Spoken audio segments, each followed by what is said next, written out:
This is the Sales Bible Podcast, episode 194, How to Make Sales with Voicemail, an interview with Dave Moravec.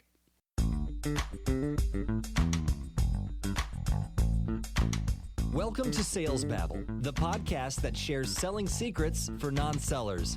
And now your host, Pat Helmers. Hello, Sales Babblers. This is Pat Helmers. Today we're going to talk about the Sales Voicemail Challenge. Do you return your voicemails? Probably not. You know, the common etiquette these days is to ask permission before calling. This is what I do with my friends and family. You know, you give them a text and you say, hey, is this a good time to talk? But back in the day, long before caller ID, you didn't ask for permission. You just rang the phone out of the blue. Is Joe there? But now this idea of permission, it's flowing into the B2B space. Recent studies show that only 5% of the voicemails ever get returned. That's like, a ratio of 1 in 20. So what are we to do? How can we leave good and pertinent voicemails that are going to solicit a response? Well, that's our topic for today. Our visitor today is a Sales Babble listener, Dave Moravec. Dave had me come and speak at his CEO Sales Summit down in Bloomington, Illinois. And after I gave my talk, we talked about listening and things like that. It was Dave's turn. We fired up the digital recorder, and Dave shared how he makes voicemails and emails and kind of goes back and forth between the two with his cadence. And you can put your pen away. We're writing all of his scripts down in the show notes. Really great advice, really great pertinent advice that you can take action on immediately. So, with no further ado, let's get to it.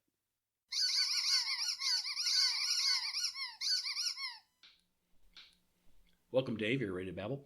I am. Thanks for the opportunity. Thank you for the opportunity, because today we are in Bloomington, Illinois at Integrity Technology Solutions.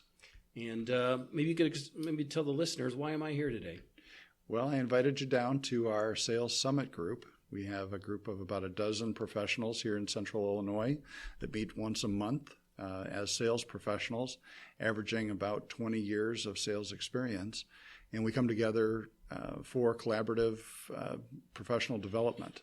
We don't come together to exchange leads the way a BNI group or a networking group would, but rather to share our experiences and share our business to business and business to consumer and H to H experience in a way that everybody has a takeaway.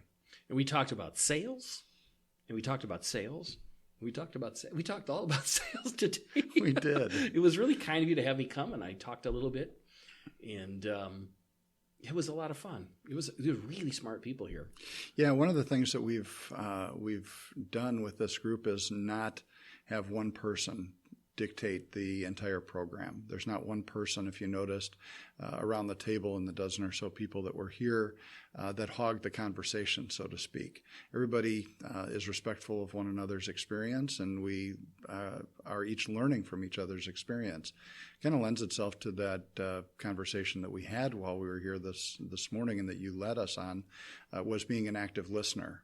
If we're here to give all of our experience and to talk for the entire time, we're not listening. And I think you found the group listening more than they were talking. You're a listener, aren't you?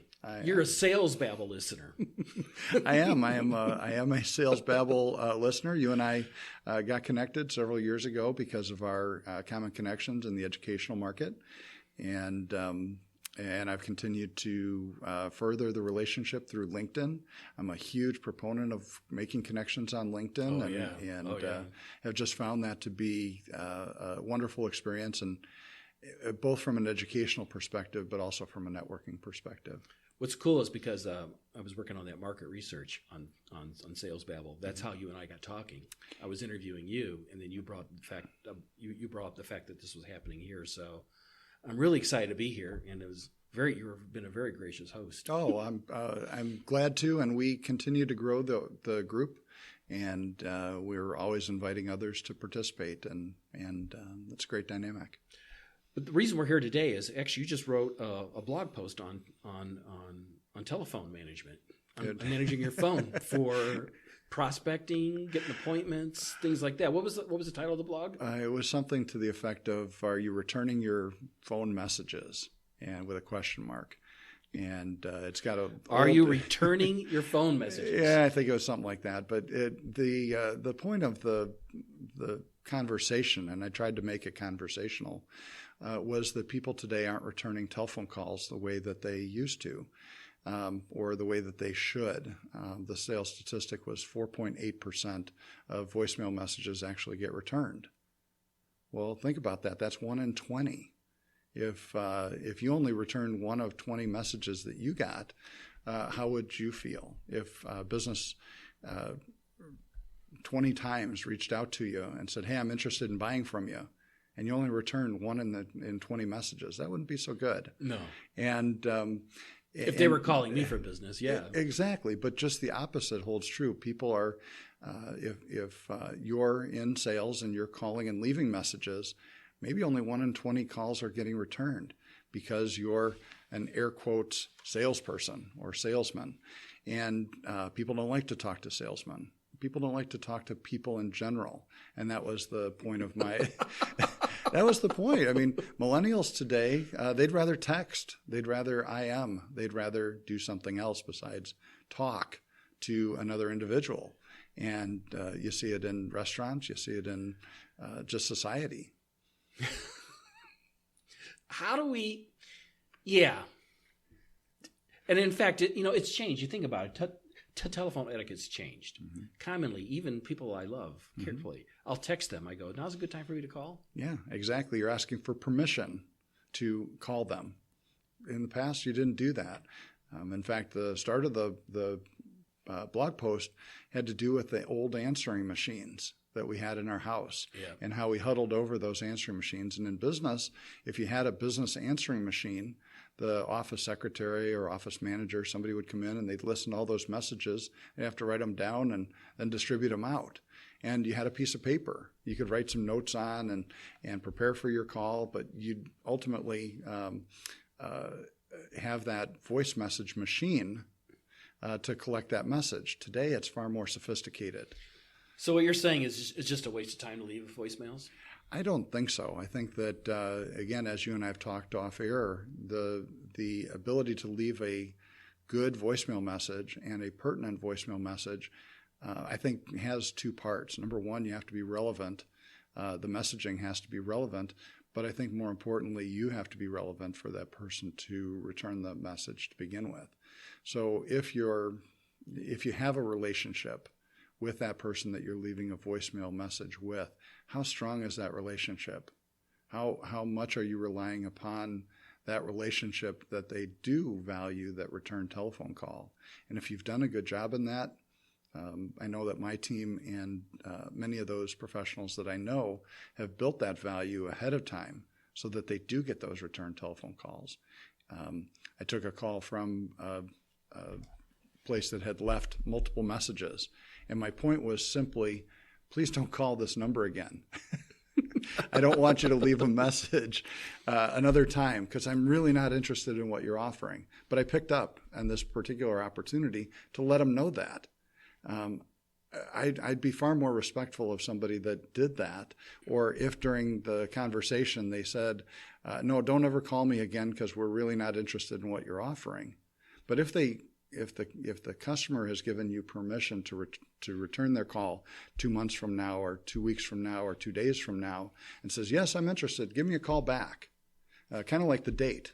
You know, if you have a really good date that first time, and the woman gives you the phone number, and she says, "Yeah, give me a call in a couple days," and there's that anticipation, if you will, to that return message. If you get their voicemail message, they're hopefully going to return your call. But if you've not provided that value and they've simply said it to get you off the phone, oh yeah, give me a call in a couple days. Give me a call in a couple months. I might be interested then. You might be able to hear that if you're listening clearly. Right.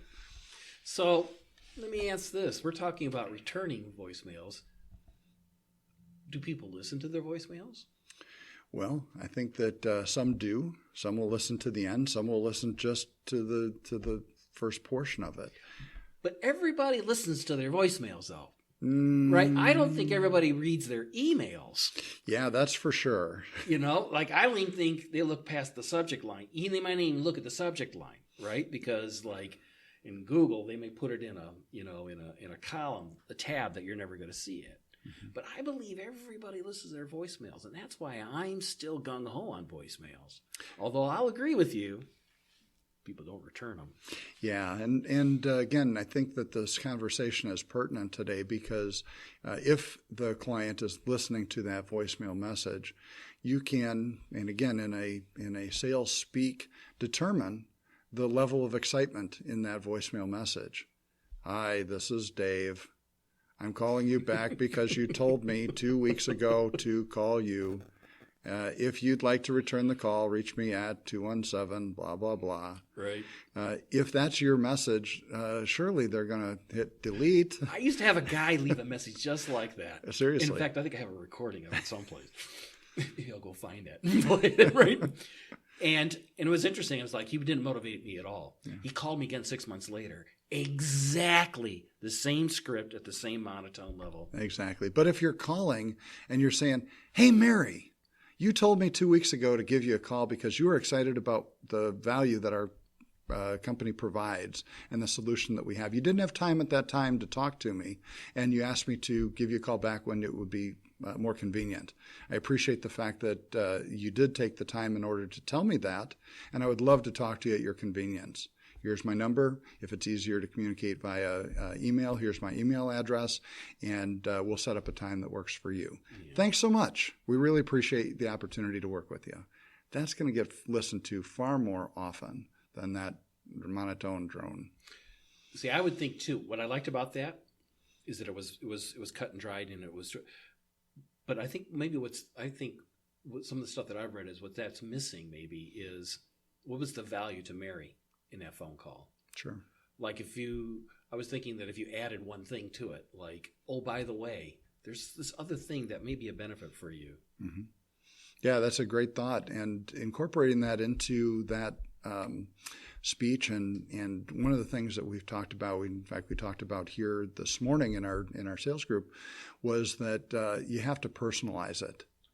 Jason shared a little bit about a video clip that he had done and made to accentuate the voicemail or the email messages that he was sending, and it had a personal approach to it.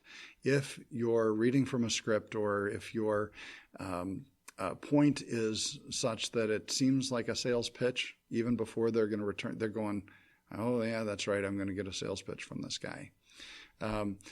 In our business approach, we're trying to make friends, right? We're trying to have a conversation and be good, active listeners.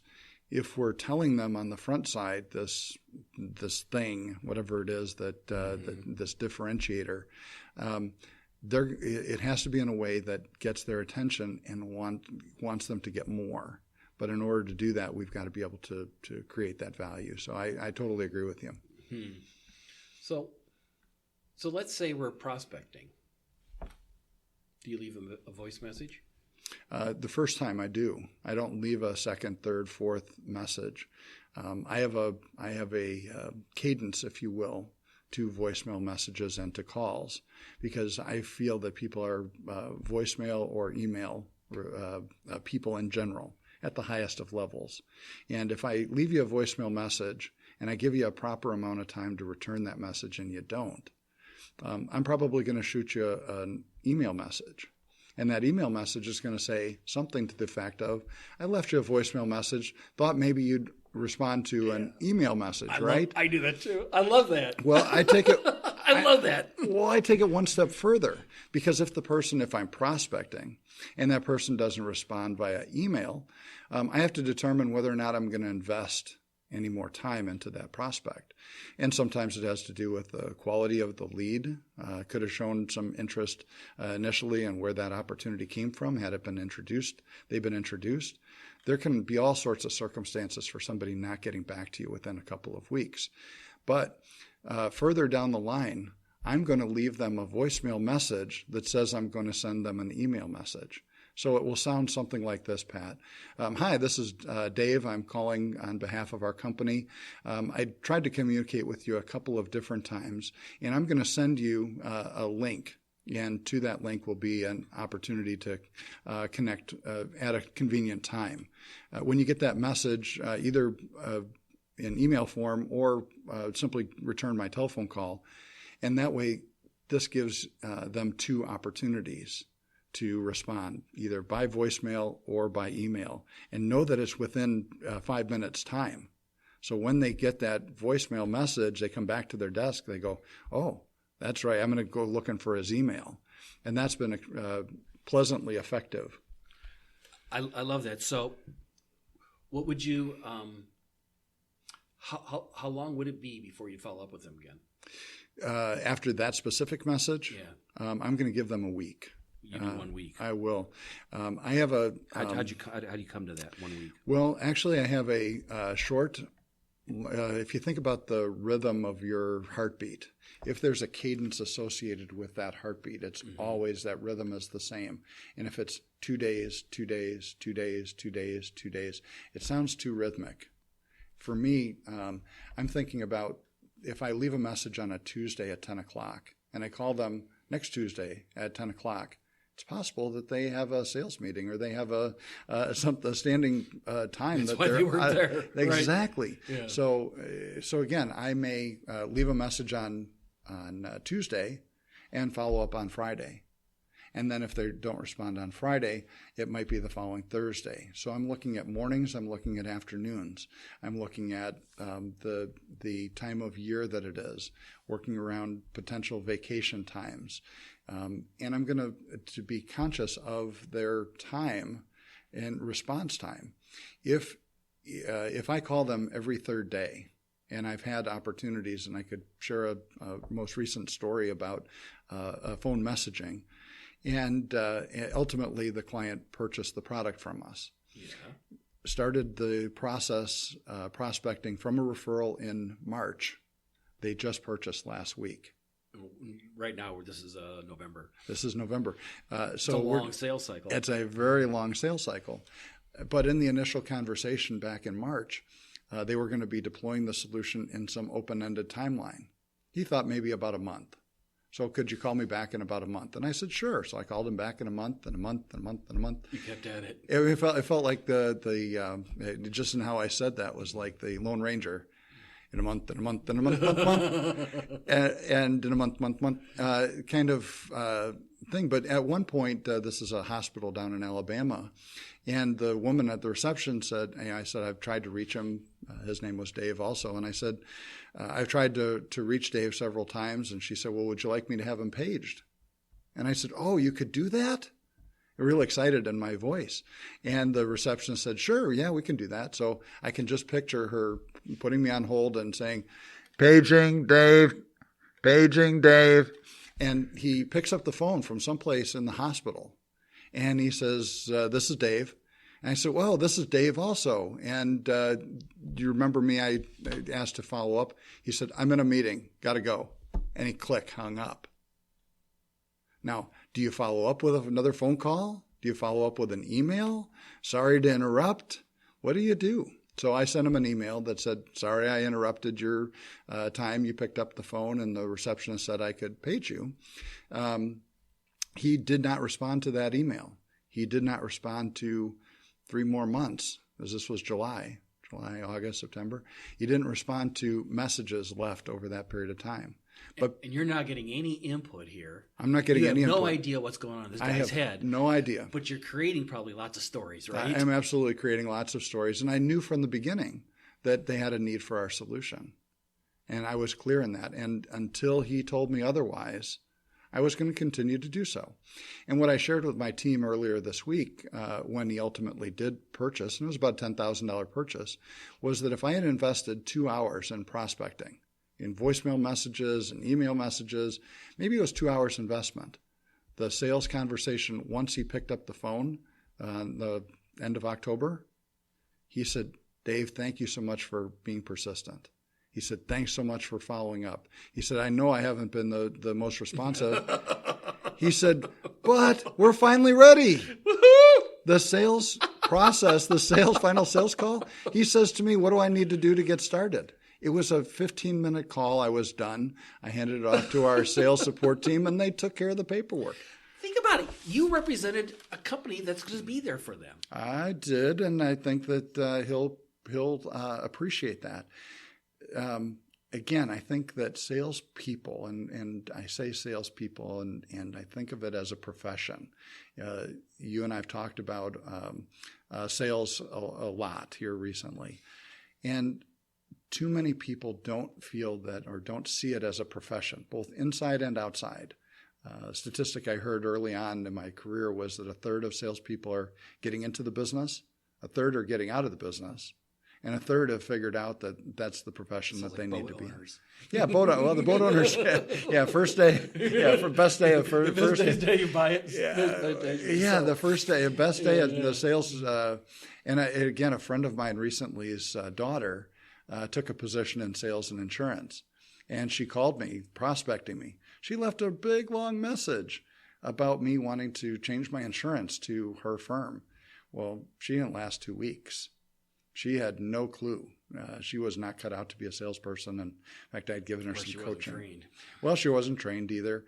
But again, coming back to our group meeting today, these are a group of professionals that want to use the most recent techniques, that want to use the most recent technology. If you went to a doctor and you expected him to treat you using the 1950s or 60s treatment schedule, forget it. You'd want out of there. If you went to a dentist and he was using techniques and tools from back in the 50s or 60s, well, if we're relying strictly on the tools that we had back in the Zig Ziglar days and the Tom Hopkins days and the Brian Tracy days, that's what we'd have. We'd have the one-call closes, and we'd have the closing to the puppy dog technique closes, or all those closing techniques. That works. That puppy dog close works. Oh, well, actually it does if you're selling puppy dogs. But today, and I said this in my blog post, was that the sophisticated customer today is doing their research online. They want to know and generally do know the price of your product and your competitor's product and your website and more about your company than and they can find it on social media, whether it's Facebook or LinkedIn, down to what color socks I wear on Tuesday in many instances. And so the sophisticated buyer is doing that research before they're returning the telephone call, before they're engaging from a sales processes perspective. And I think that that if we remember that as sales professionals, we're far less apt to take it personally. I've talked to far too many young salespeople that go, "Oh no, woe is me! I'm only getting 5% return telephone calls." Well, is it really the 5% that are interested, that are returning the telephone calls, or is it you not taking the professional approach associated with learning the trade, so to speak? And again, I think that that's what's good about this group here in Bloomington, is that we've come together to learn. And there's nobody probably older than me in the group. I'm 55. Most of the professionals are 35 to 45 in age. They've decided that they want to be in the profession, and they're energetic in their approach. And I think that that's important when it comes to what it is that you bring from a value perspective. And coming back to that voicemail message, that energy level to get that client to return that call, to engage in that next conversation, it's so important. So if you give our listeners one piece of advice when it comes to leaving voicemails, what would they be? I think it would be to be relevant in the message that you're leaving. I think relevant is so important to today. And if you're prospecting, you have to find a creative way to do that. And if it's helping them connect with an article that's going to help them understand where your solution may help and benefit them, whether it's the fact that you've recognized that they're using a competitive product or service, and that that your product or solution may solve a challenge that they have, if they're willing to explore that, I think is important. But if you've done a good job in building a relationship first, and we talked a little bit here this morning about customers versus prospects, if you've had that first conversation and you've connected with that person personally, professionally, and have value, then when you leave that second message and are following back up, they're going to recognize that that first conversation created the opportunity for value in that second or third or fourth conversation. And they're far more apt to be engaging. Excellent. Excellent. How can people find you online? You can find me at D Moravec, Moravec, at integrity-data.com. There's a hyphen between integrity and data.com. And, of course, you can always find me on LinkedIn. I will connect with anybody on LinkedIn. I'm not considered a lion on LinkedIn open networker. We could certainly talk about people that are, but I'm not. I won't engage with you if you're a beautician in San Diego, California. It doesn't make much sense. But otherwise, my LinkedIn connection groups. I would. Well, would you? Absolutely. Oh, I've had lots of conversations with the lady who cuts my hair. Really? On how we should be doing sales videos. How about that? Because that's a big part of a salon is upselling. Yeah. And it's all about building a relationship with your clients. Sure. Trying to understand what they're doing. Oh, yeah. Yeah. In your business, that's the case. But in the Affordable Care Act and software development, beautician probably not the case. But the case for you, but I did meet two people 2 summers ago that had over 8,000 people in their LinkedIn network. And I said to both of them, do you believe that you can know 8,000 people? And both of them said the same thing. They said, no. But wouldn't you rather have a great start to be able to find the professional that you need rather than starting from scratch? Yeah. And I meet people that have 10, 20, 40 people in their network, and that's it. Yeah. And that seems to be two opposite ends of an approach. But a topic for another Sales Babble. All right. Hey, Dave, thanks a bunch for visiting us here on Sales Babble. And thanks so much for coming to Bloomington and participating with our group. We really appreciate you. This was a ton of fun. Well, we'll welcome you back anytime. Thanks so much. Cool. Hey, I really enjoyed meeting Dave again and shaking his hand. It had been years since I had physically seen him. It was great meeting all the people at the CEO Sales Summit. Really fun stuff. And having this really terrific conversation about telephone etiquette. You're in sales, you got to get good on the phone, and that's why I had Dave on. The scripts, his cadence, all of his advice that he chatted about in this episode, I have typed it all up into the show notes, and you can find those at www.salesbabble.com/194. Not only that, but there are links to other episodes, past episodes on cold calling and prospecting, on leaving voicemails and emails and things like that. Those too you can find on the show notes on that episode 194. That's in fact, you can download the whole back catalog if you go to the Sales Babble website. Now, this may have brought up an idea or a problem or something you've been thinking about. Don't hesitate to reach out and contact me. All you got to do is go on the website and click Babble Me, and that will go directly to my email, and I would be more than happy to chat with you. I've been chatting with a lot of Sales Babble listeners recently, and it has been a ton of fun.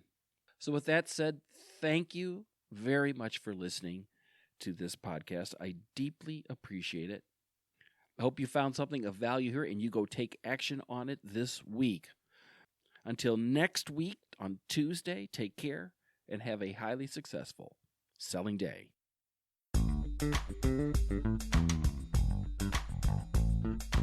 Thank you for listening to the Sales Babble podcast. Find us at www.salesbabble.com.